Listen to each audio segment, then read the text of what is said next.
All right, so we got that. We've got these U.S.-China trade talks that could be on next week. I'm told that they're going to be lower-level representatives. I don't know what that means. Just the fact that they're happening is a big deal. And Larry Kudlow yesterday telling the president he thought it was a big deal. Take a look. China was on a one-way road to becoming the biggest economy and all of that, and we were just going to be left behind. People are selling the currency. There may be some manipulation, but mostly I think investors are moving out of China because they don't like the economy, and they're coming to the USA because they like our economy. All right, let's get the read on all this from Ed Rollins. He's been in many such meetings at the White House through several presidents, mainly Ronald Reagan. Good to see you, my friend. Good morning. Nice to be with you. Thank you. This trade thing, if we were to resolve that, it doesn't. I was telling these guys earlier, I suspect it might not even have to be an off-the-charts deal, but something. Well, take that uncertainty off the table. What do you think? Well, I think the combination of fixing up NAFTA, which is obviously the president's making great progress on that front. Well, only with one country, Mexico. Well, that's all right. The Canadian is much easier, I would think, than the Mexican part of it. And I think the bottom line here is what the Chinese have discovered is that Trump is a real hard ball player, and that this is not a casual thought that he had of let's go play games with China, and you really want to get into a trade war that may take a long period of time when your value of your money is dropping 9% and so much of China is built on debt that it can have a big impact on them. And I think Xi thought he was politically immune. He's discovering through social media and a whole variety of other things that people are very concerned about what's going on. You're talking about President Xi Jinping. Is it your sense then, what I meant by the hardline thing is he will have a hardline approach. He wants a deal. You're quite right. But that he could live with not redoing every single industry. I think you declare victory at the end of this, whatever you get, and obviously it's our biggest trading partner, and I think he will make great resolve. Having dealt with the Chinese for many years myself, and yesterday was the 23rd anniversary of bringing back my daughter as an infant from China. So Congratulations. Well, thank you. She's a wonderful joy in my life. The Chinese, when you say lower level, that's where a lot of stuff is done. It's a second tier, and that's where the bureaucrats get it done, and then it gets presented up. And I think to a certain extent that's... Is that going to work in this administration, though, Ed? Well, I think the reality, if they come up with a deal that looks pretty good, the president will declare victory and move forward. We'll see. I mean, I think we've got very strong trade. That's all the markets need, I think. And I take great comfort that it's David Malpass doing this, not Peter Navarro. And I think one of the best ways to look at are we going to get a deal, and I think we will, is look at ZTE. Under previous administrations, they defied our sanctions. They defied rules and regulations. They were selling equipment to the Iranian government against us. And so what happened?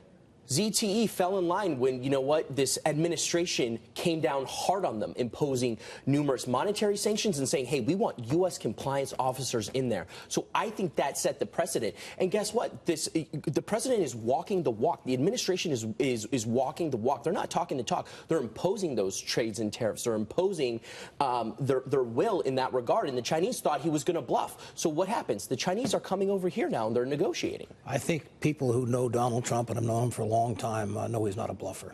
He's a hard ball player, and once he moves forward on something that he feels strongly about, he doesn't care about the consequences. He cares about the long-term consequences, not the short-term consequences. Well, but short-term, we've got a midterm election coming up. Do you think President Trump is focused on getting some of these conflicts behind him and resolving them positively before that midterm vote? It would be very helpful, obviously, but it's not going to be the only thing that's going to matter in this election. What we have, this is a very unique. I've been around this game for a long, long time. This is probably my 25th midterm election, or 50th, whatever it is.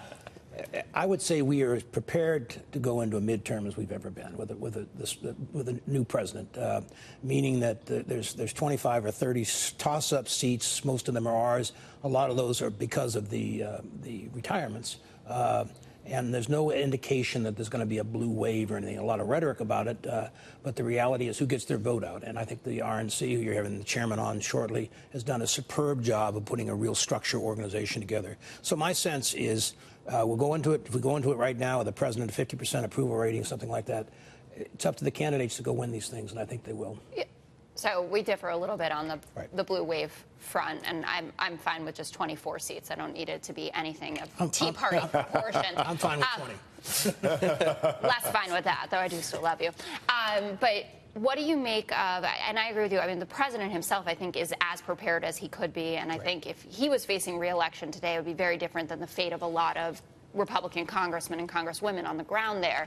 In terms of the enthusiasm gap, which we are seeing in these primaries and in these special elections that are favoring Democrats, how do you think the Republicans are going to compensate for that? Obviously, you're organized, and the RNC has been raising a lot. Dems overall, across all of our committees, have been raising equal, if not more there. But enthusiasm, how are people going to get? How are you going to get them out there? Where was the enthusiasm 90 days from the election last time? And I think to a certain extent, the Trump voters who need to turn out and give it every indication they will. I think at the end of the day, the next 90 days is going to be very important, or 80 some odd days, whatever it is. And I don't think we're going to be able to make a judgment until the last couple of weeks here. I don't think it's one of these where you can predict 3 months in advance. But a good economy doesn't guarantee for the party in power in a midterm year election anyway that you stave off problems, right? I would argue where our missed opportunity is we had 25 Democrats Senate seats, and I think there's probably 10 of them that are still somewhat in play, but really 3 or 4. We could have made a big inroad there, which would have been very important. But you still see them hanging on Republicans to the House? I think it's going to be very close, and I think we will. Wow. Okay.